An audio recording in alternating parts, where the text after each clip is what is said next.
બાળ મિત્રો, આજની વાર્તાનું નામ છે આળસુ છોકરો. એક આળસુ છોકરો હતો.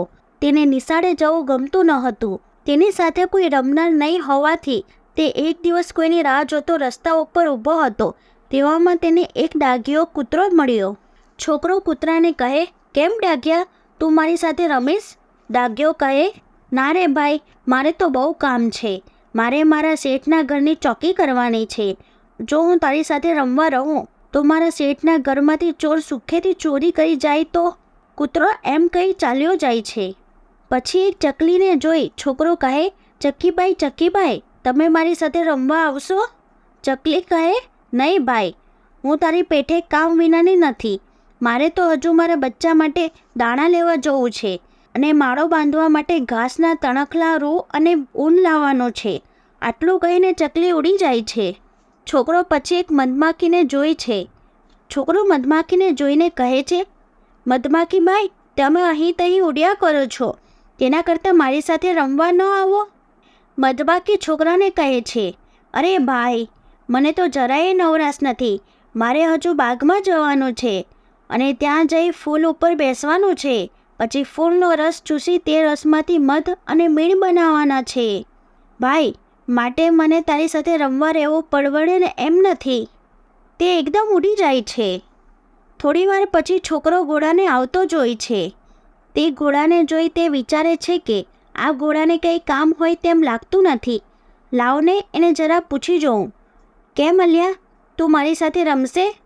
ઘોડો કહે છે, ભાઈ, મારે તો મારા શેઠને આજે બીજે ગામ લઈ જવાના છીએ. તે ગામ ઘણું દૂર છે, તેથી મારે જલ્દી જવું જોઈએ. મને તારી સાથે વાત કરવાની નવરાશ નથી, તો વળી રમવાની નવરાશ ક્યાંથી કાઢું? ઘોડો દોડી જાય છે. પછી છોકરો એક ગધેડાને આવતા જોઈ છે.